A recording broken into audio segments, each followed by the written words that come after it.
June 27th, 2020, Saturday of the 12th week in Ordinary Time. First reading from the Book of Lamentations, chapter 2, verses 2 and 10 to 14 and 18 to 19. The Lord has consumed without pity all the dwellings of Jacob. He has torn down in his anger the fortress of daughter Judah. He has brought to the ground in dishonor her king and her princess. On the ground in silence sit the old men of daughter Zion. They strew dust on their heads and gird themselves with sackcloth. The maidens of Jerusalem bow their heads to the ground.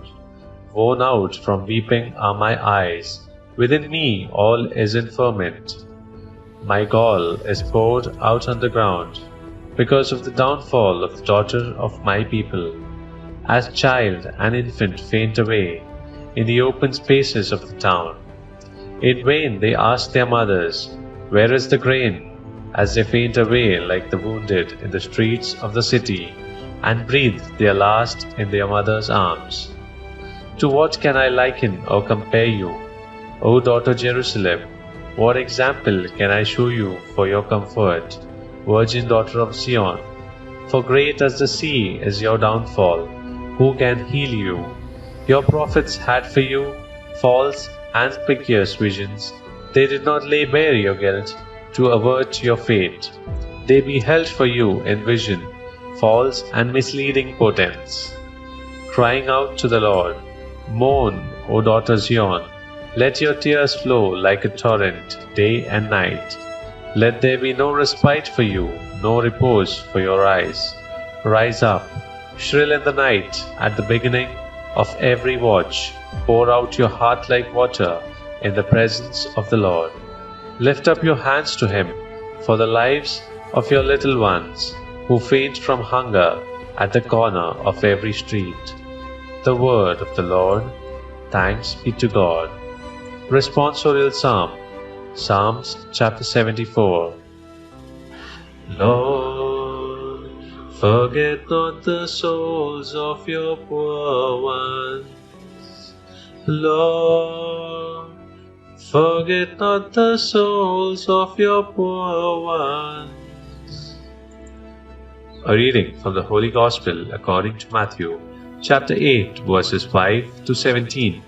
When Jesus entered Capernaum, a centurion approached him and appealed to him, saying, "Lord, my servant is lying at home paralyzed, suffering dreadfully."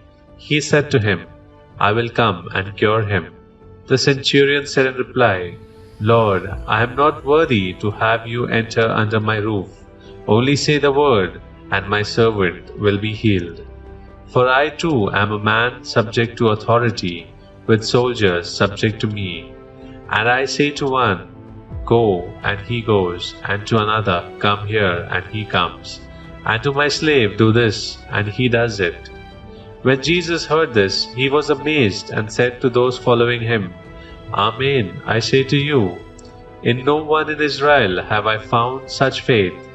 I say to you, many will come from the east and the west, and will recline with Abraham, Isaac, and Jacob at the banquet in the kingdom of heaven. But the children of the kingdom will be driven out into the outer darkness, where there will be wailing and grinding of teeth." And Jesus said to the centurion, "You may go, as you have believed. Let it be done for you."